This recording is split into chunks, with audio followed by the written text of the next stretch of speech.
Big Ten, we're focused on number one, and I want to go to recruiting battles for the number one running back in the country and the number one offensive tackle in the country. When you look at the number one running back in the country out of the state of Virginia, Savion Hiter, Michigan right now this is one of their main targets right now. We saw what they were able to do late in the recruiting cycle with Bryce Underwood, the number one quarterback in the country last season, going to certainly be able to step onto campus and play an impact of some sort at quarterback for the Wolverines this season. And we know when it comes to Michigan football, when it comes to the identity of Michigan football, running back is one of those maize and blue pillars that they really look at in terms of a position. When you look at Savion Hiter, in December, he said that Michigan was his top school. And Michigan continues to be hot and heavy over him as one of their top targets on the recruiting trail right now. So usually that is a great combination for a kid to eventually land in Ann Arbor, Michigan and sign on the dotted line in December right now. But he is uncommitted as of this point. He's the number 11 overall prospect in the new On 300 rankings, a big riser. He went, I believe, from 20 up to 11, so plus 9. Usually at this time of year, when you see kids that are big risers, that is certainly optimistic for what they can be in the future going into their senior season and some of these camps that they'll be attending throughout the summer. When I look at Hiter, I'm like, that's a Michigan running back. That's a Michigan running back. He's a no-nonsense physical runner between the tackles. He's certainly got some speed to be able to bounce it to the outside. Does he have the breakaway speed? It's good. It's good. I've certainly, I think, seen better with some other kids in this class in 2026 as well. But this is a Michigan guy. He's going to run between the tackles. He's smash personified. Like, when I watched him, I saw the winged helmet. I saw the maize and blue, and he's got fantastic vision and one-cut ability.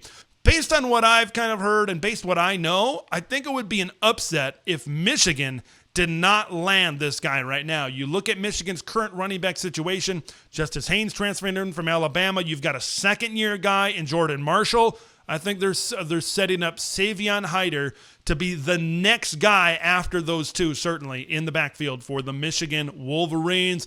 The running back tradition ain't going nowhere. Of course, Blake Corum, a native of the state of Virginia as well. Savion Hiter has talked about that in some interviews as well, following in that legacy. Jackson Cantwell, the number one offensive tackle in the country right now. Number 2 overall player in the country. Prior to maybe some shifting, he was the number 1 overall player in the country. And man, he's just a Big Ten bully. He is just a bully. I kind of watch him. I mean, he's got the height. He's got the size. He's got everything. He's got the power. He's got the length in terms of his arms and pass protection. Like, he's got everything you would want from an offensive tackle that could possibly come in and play right away. Now, 3 Big Ten schools are in his final 6, but listening to Steve Wiltfong, Steve tends to favor right now Georgia as maybe the leader in this recruitment. But Oregon and Michigan are also in tier 1 of this recruitment, according to On3's Steve Wiltfong right now. Now, in recruiting, there's a lot of domino effect. I think Oregon's involvement in Jackson Cantwell, I think a lot of it is going to depend on what happens with Emmanuel Iheanacho. And it could be vice versa as well. If Oregon goes in really heavy on Jackson Cantwell, maybe Emmanuel sees that and he ends up committing to Maryland. So Oregon is not going to get both of those guys. Getting 3 offensive tackles, all in the top 10 overall in the country, would be utter insanity. It is not going to happen, I think, no matter how much money is offered. So I think it's going to be Iheanacho or Cantwell, or none of them for the Ducks. So that's going to be an interesting domino to certainly follow as well.